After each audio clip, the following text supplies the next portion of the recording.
Canal Immigration USA. Salutations à tous.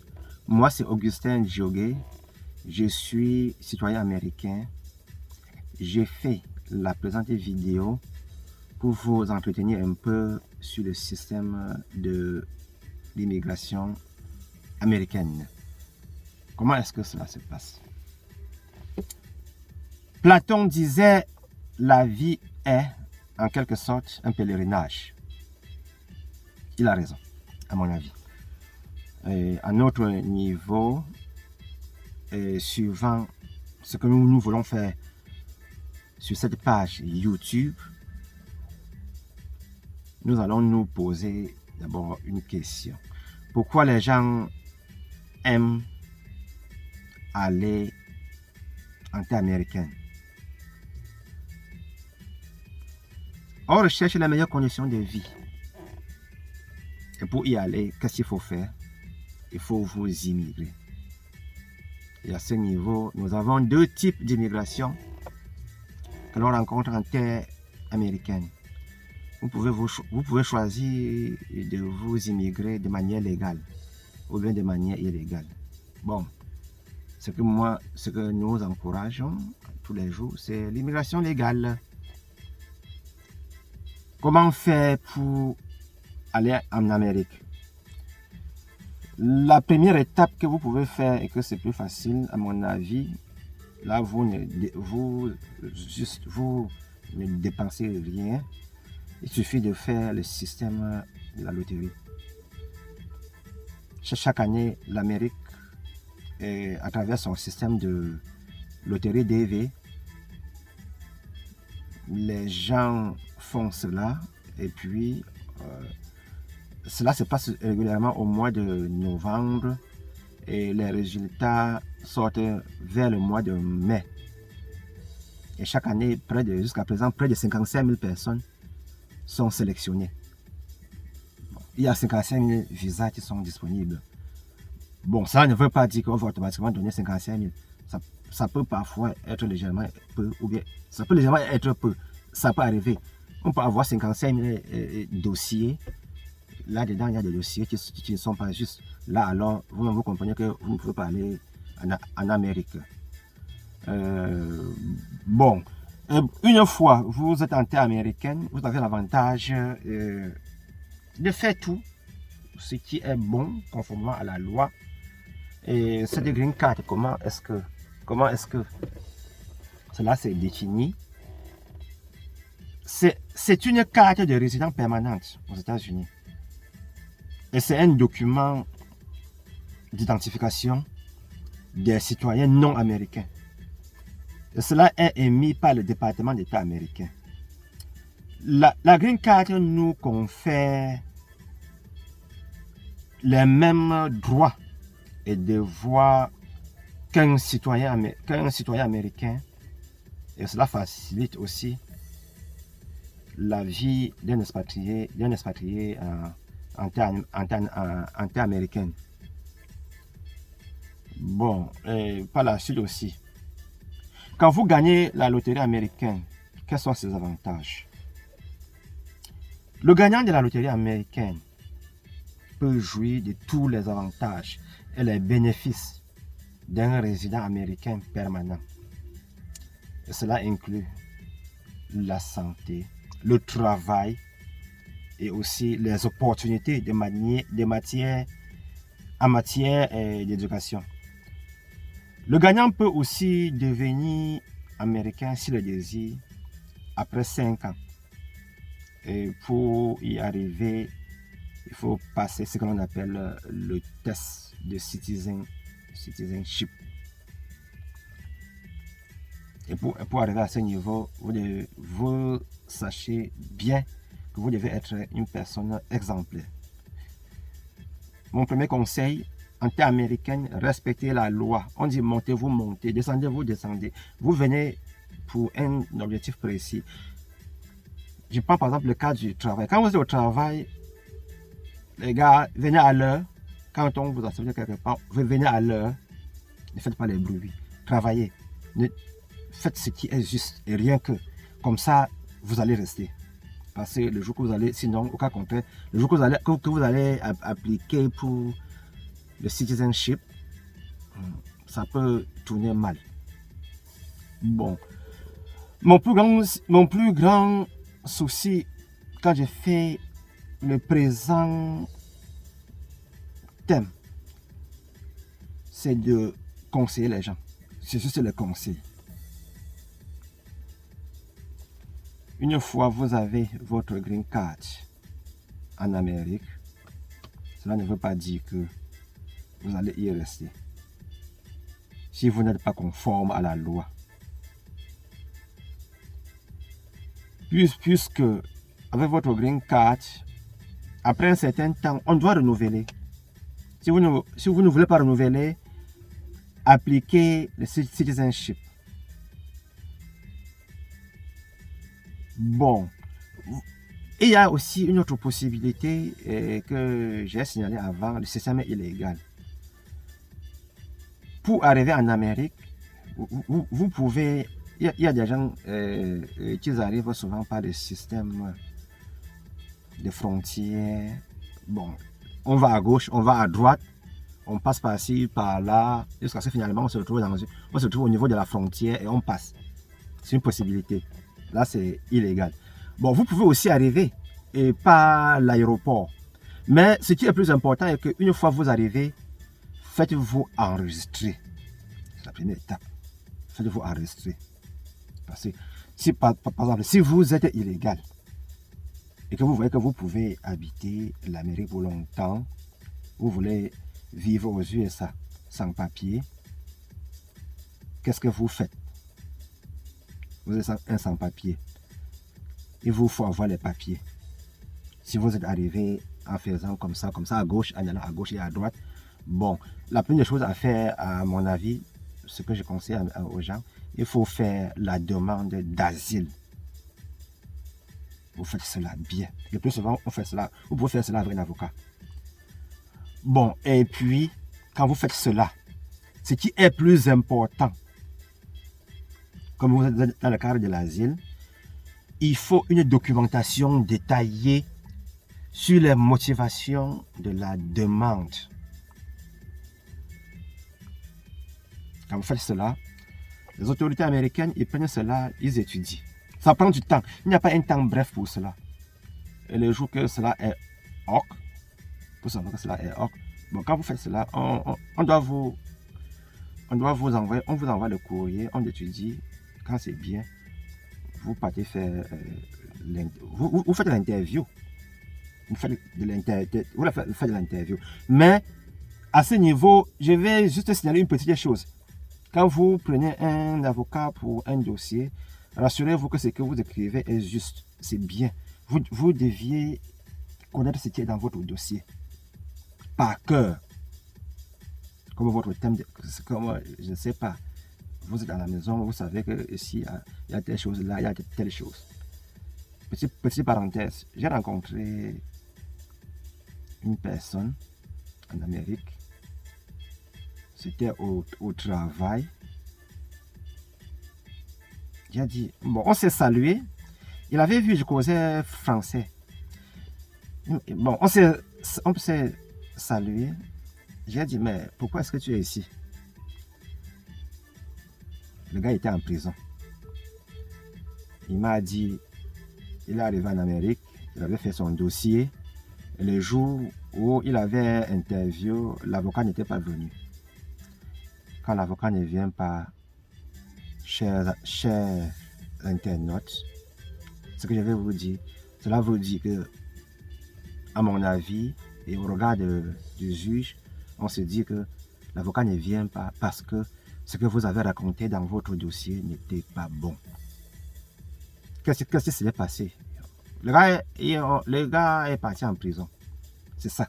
Bon, ça c'était juste une petite parenthèse. Je n'aimerais pas que quelqu'un que je connais tombe aussi dans le cas pareil.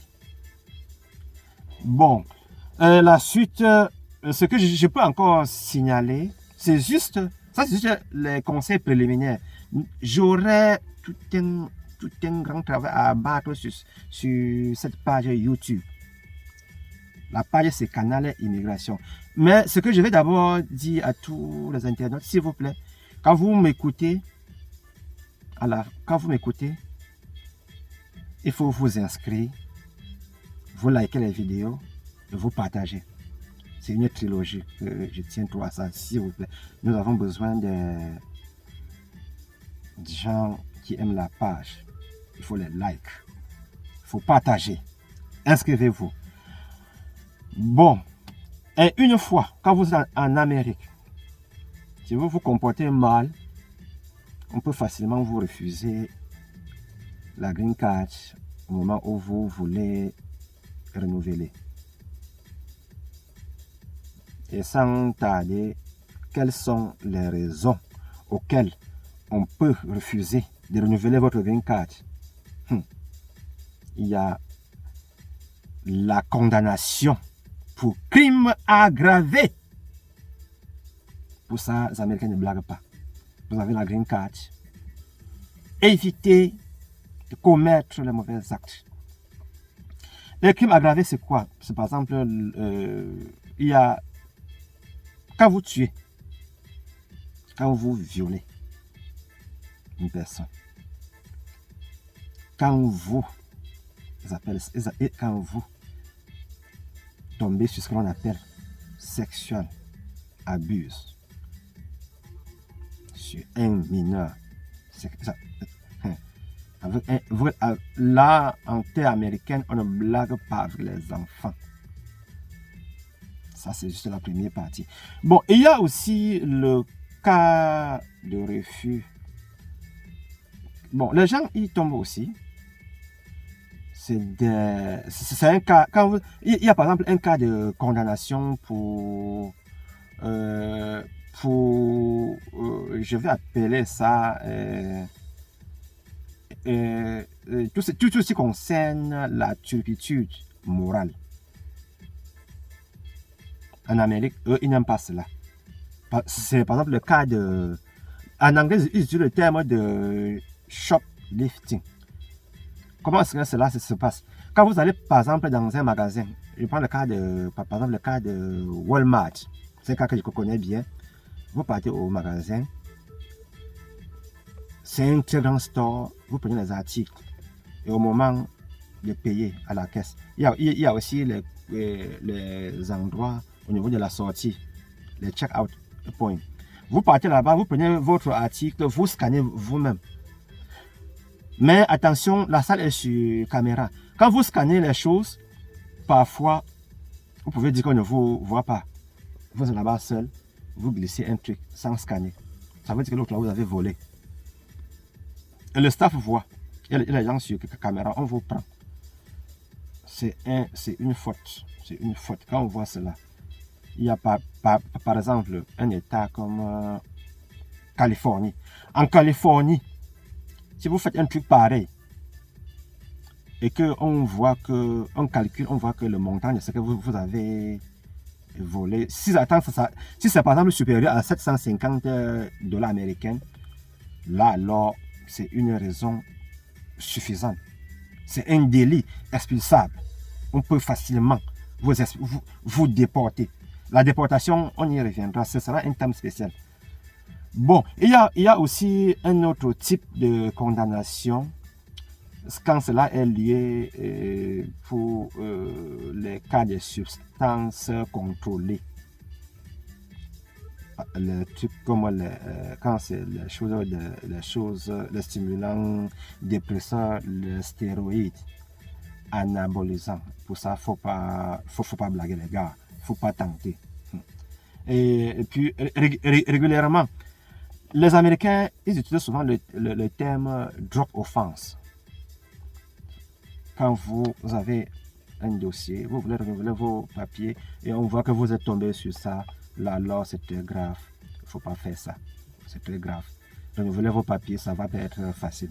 On peut facilement vous déporter. Et donc, il faut éviter ce que l'on appelle le trafic de drogue. Vous devez éviter le blanchiment d'argent.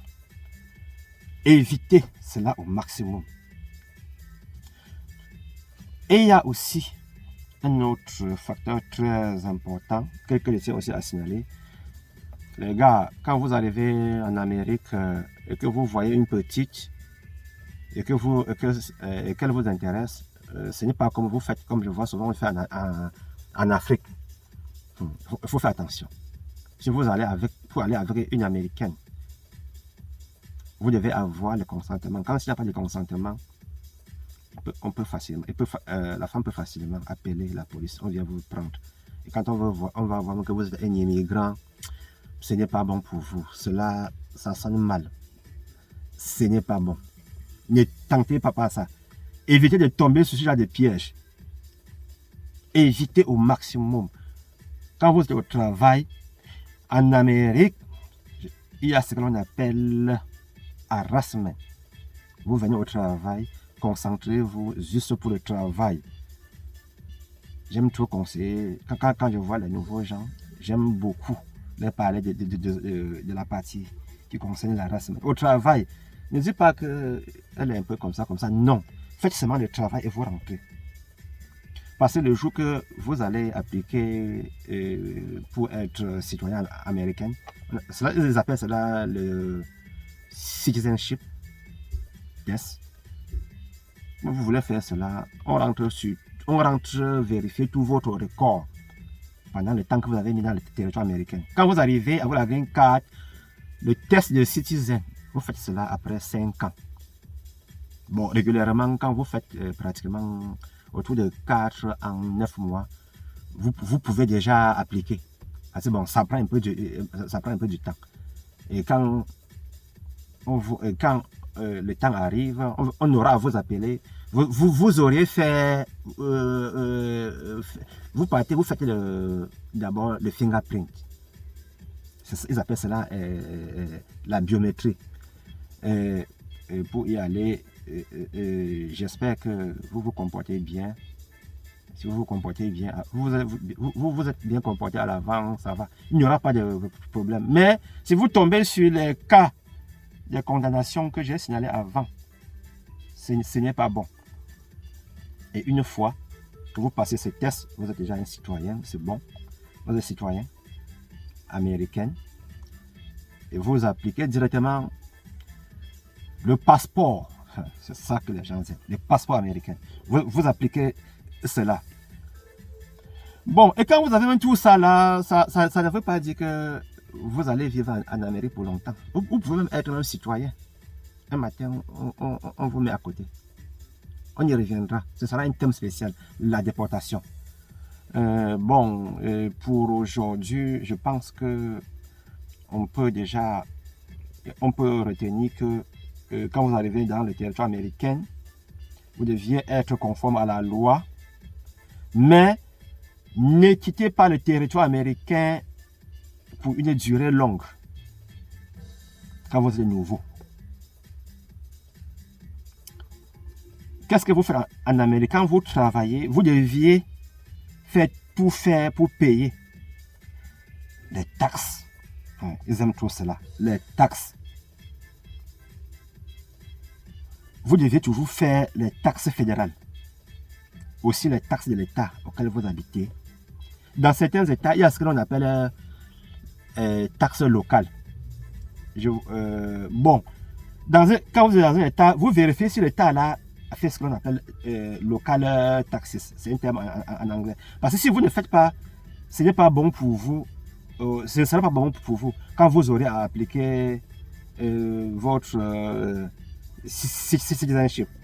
Et également aussi, pour prouver aussi que vous êtes quelqu'un aussi un peu de sérieux, quand vous voulez aussi vous déplacer, vous pouvez aussi notifier, ils appellent ça DHS.